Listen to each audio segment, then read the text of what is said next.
प्यार एक अजीब सा एहसास, जहां भरोसे से रिश्ते बनते हैं और विश्वासघात से जन्म लेती है। बदले की आंख, ये कहानी है एक प्यार की, एक धोखे की और एक लड़की की जिसने हार नहीं मानी, लड़ाई लड़ी इंसाफ की।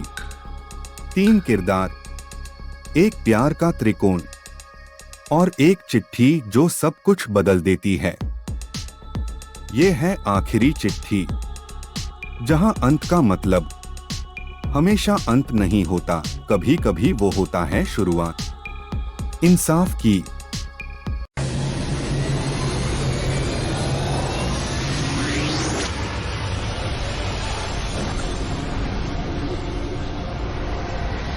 कॉलेज की किताब मेले की भीड़ में अर्पिता किताबों के स्टॉल घूम रही थी। अचानक एक लड़के से टकरा जाती है और किताब जमीन पर गिर जाती है। रुद्र हल्की मुस्कान के साथ किताब उठाते हुए बोला, सॉरी, मैं रुद्र हूँ। दरअसल नजर अटक गई थी, किताबों में नहीं, किसी की आंखों में। अर्पिता शर्मा कर मुस्कुराई, किताब लेते हुए नजरें नीचे कर बोले, मैं अर्पिता हूँ। किताब मेले में किताब खो जाना शायद असली किताब तलाशना नहीं होता, है ना? रुद्र हंसते हुए बोला, बिल्कुल सही कहा, लेकिन आज लग रहा है कि मुझे मिल गई है। फिर दोनों की नजरें आपस में टकराती है और उसके बाद नंबरों का आदान प्रदान होता है। कुछ दिनों बाद रुद्र और अर्पिता एक कैफे में बैठकर कॉफी पी रहे थे। तभी रुद्र धीमे स्वर में बोला, तुम जानती हो, किसी के साथ ऐसा साफ और सच्चा एहसास बहुत दिनों बाद हुआ है। अर्पिता हल्के मजाक में बोली, तो मतलब कई सारे मेलों में घूम चुके हो? रुद्र मुस्कुराते हुए बोला, शायद, लेकिन इस बार लग रहा है सही स्टॉल मिल गया है। फिर दोनों के बीच हंसी ठिठोली चलने लगी और जन्म लेने लगा एक नया रिश्ता। उसी वक्त रुद्र अर्पिता का हाथ थाम लेता है और अर्पिता धीरे से आंखें बंद कर लेती है। एक शाम अचानक अर्पिता के घर की घंटी बजती है। अर्पिता दरवाजा खोलती है और देखती है, सामने ट्रॉली लेकर संचिता खड़ी है। संचिता हंसते हुए बोली, क्या पगली, पहचाना नहीं क्या? पुराने स्कूल के दोस्त क्या ऐसे खो जाते हैं? अर्पिता खुशी से चिल्ला उठती है, उसे गले लगाकर कहती है, संचिता, तू कोलकाता में कब आई? संचिता आंख मारते हुए बोली, तेरे लिए ही तो आई हूँ, फिर से पुराने दिन वापस लाने। फिर दोनों जोर जोर से खिलखिलाकर हंसने लगती हैं।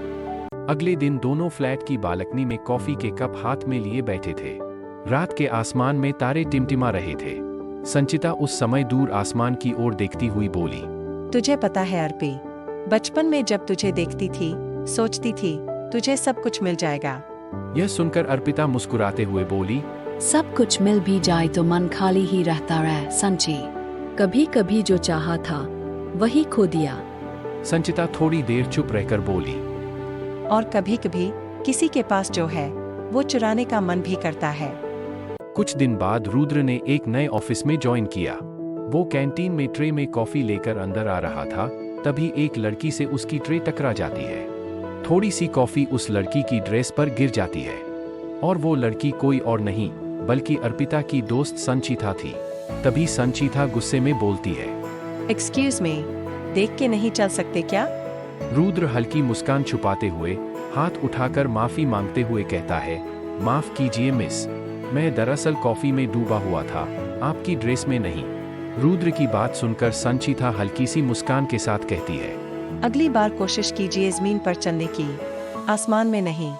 तब रुद्र हंसते हुए मजाक के लहजे में कहता है, मैं तो आसमान छूने के सपने देखता हूँ, वहीं तो हसीनाएं मिलती हैं। यह सुनकर संचिता भी अब थोड़ा हंस पड़ती है। फिर दोनों के बीच इशारों की मुस्कानें चलती हैं और शुरू होता है एक नए अध्याय का पहला पन्ना। 2 दिन बाद जोरों की बारिश हो रही थी। संचिता पार्किंग लॉट में खड़ी थी, पूरी तरह भीग रही थी। उसे देखकर रुद्र छाता लेकर उसके पास आता है। रुद्र छाता बढ़ाते हुए हल्के मजाक में कहता है, छाते के बिना भी दुनिया घुमा जा सकता है, लेकिन ठंड लग गई तो मीटिंग मिस कर देंगी। संचिता हंसते हुए छाता पकड़ती है और कहती है, तो फिर दुनिया घूमने के साथ छाता भी गिफ्ट में? रुद्र आंख मारते हुए मजे से बोलता है, गिफ्ट विद फ्रेंडशिप ऑफर। फिर दोनों एक साथ छाते के नीचे चलते हैं। धीरे धीरे एक साथ। अगले दिन रेस्टोरेंट के एक कोने में मोमबत्ती की रोशनी में रुद्र और संचिता बैठे थे। संचिता नजरें झुकाते हुए धीमे स्वर में बोली, रुद्र, तुमसे बात करते करते वक्त जैसे उड़ जाता है। कभी कभी डर लगता है। रुद्र थोड़ा गंभीर होकर बोला, डर किसका? संचिता थोड़ी देर चुप रही, फिर बोली, डर कि कहीं फिर से खो न जाऊं, कहीं फिर से अकेली न रह जाऊं। तब रुद्र नरम आवाज में संचिता का हाथ पकड़कर बोला, मैं नहीं चाहता कि तुम अब कभी अकेली रहो। एक दिन रुद्र अपने फ्लैट में बैठा हुआ था। वो फोन पर अर्पिता से बात कर रहा था और साथ ही लैपटॉप पर व्हाट्सएप पर संचिता से चैट भी कर रहा था। अर्पिता फोन पर हंसते हुए बोली, कल ना कोई सरप्राइज है मेरे लिए? रुद्र मीठे स्वर में जवाब देता है, तुम्हारे लिए तो चांद तारे भी तोड़ लाऊंगा, कल देखना। फोन पर बात करते हुए रुद्र लैपटॉप पर तेजी से टाइप करता है। व्हाट्सएप मैसेज में संचिता को लिखता है, miss you badly, wish you were here tonight, red heart. Rudra दोनों ओर चालाकी से खेल रहा था। एक तरफ मीठी बातें, दूसरी ओर झूठा प्यार। चेहरे पर मोहब्बत की मुस्कान, लेकिन दिल में धोखे की चाल। अगले दिन रुद्र ने संचिता को एक नेकलेस गिफ्ट किया। नेकलेस देखकर संचिता हंसते हुए बोली, वाओ, ये डिजाइन तो बिल्कुल यूनिक है। और किसी और दिन रुद्र ने अर्पिता को भी लगभग वैसा ही नेकलेस गिफ्ट किया। नेकलेस पाकर अर्पिता खुशी से बोली, तुम जानते हो, मैं ठीक ऐसा ही नेकलेस ढूंढ रही थी। दोनों को एक सा तोहफा, पर अलग अलग दिल से कहा गया स्पेशल, एक और चाल का हिस्सा। एक दिन अर्पिता रुद्र का फोन उठाती है और तभी उसमें संचिता का एक मैसेज आता है। मैसेज में लिखा था, कल रात जादू जैसी थी, तुम्हारा स्पर्श अब भी महसूस होता है। ये पढ़ते ही अर्पिता की आंखों से आंसू झरने लगते हैं। लेकिन रुद्र बहुत चालाक था। वो तुरंत गुस्से में चिल्लाकर कहता है, तुम मेरे फोन को हाथ लगाओगी? क्या भरोसा सिर्फ एक तरफा होता है? ये कहकर वो अर्पिता को इमोशनल गिल्ट में डालकर चुप करा देता है और खुद बच निकलता है। एक तूफानी रात थी। संचिता ने रुद्र को उसके फ्लैट में मिलने बुलाया। रुद्र के फ्लैट में पहुंचते ही संचिता अचानक एक फाइल उसके सामने फेंक देती है। रुद्र भौहें सिकोड़कर पूछता है, ये क्या है? संचिता ठंडे स्वर में जवाब देती है, तुम्हारे धोखे के सारे सबूत और तुम्हारे खिलाफ दर्ज की गई मेरी शिकायत। संचिता की बात सुनकर रुद्र सन्न रह जाता है। फिर संचिता एक हल्की ठंडी मुस्कान के साथ कहती है, मैंने कभी तुमसे प्यार नहीं किया रुद्र, मैं यहाँ सिर्फ बदला लेने आई थी। अर्पिता के आंसुओं की कीमत है। फ्लैशबैक। संचिता पहले ही अर्पिता से रुद्र के धोखे की पूरी कहानी सुन चुकी थी। फिर उसने जानबूझकर रुद्र के करीब जाकर उसका भरोसा जीतकर सबूत इकट्ठा करना शुरू किया। रुद्र गुस्से में चिल्लाता है, तो तुम इतने दिनों से नाटक कर रही थी? संचिता शांत लहजे में कहती है, बिल्कुल वैसे ही जैसे तुमने किया, दो लड़कियों के साथ प्यार का नाटक। अब ये आखिरी पर्दा है।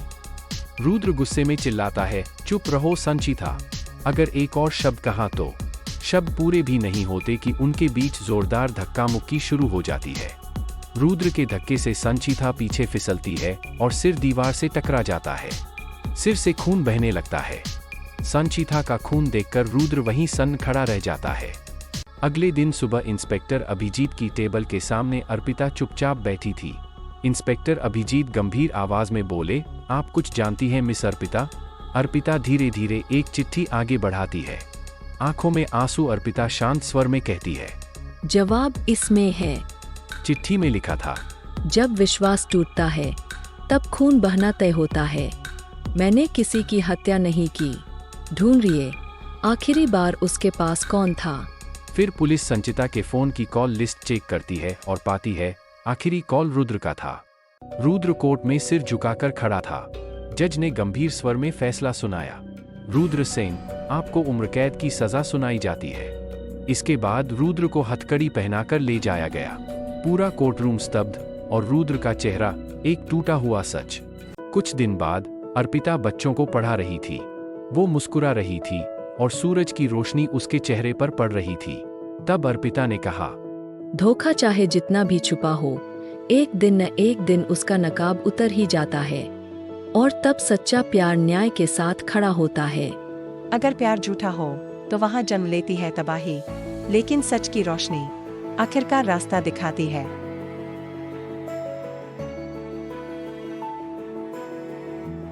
यूनिट 007 की अगली रोमांचक कहानी लेकर आ रहे हैं अगले हफ्ते। अगर आपको हमारी ये कहानी अच्छी लगी हो तो प्लीज एक लाइक दें। इसे अपने दोस्तों के साथ शेयर करें ताकि वे भी यूनिट 007 की रोमांचक कहानियां पढ़ सकें। और अगर आप हमारे चैनल पर नए हैं तो प्लीज सब्सक्राइब करें और बेल आइकन दबाएं ताकि हमारी नई कहानी सबसे पहले आप तक पहुंचे।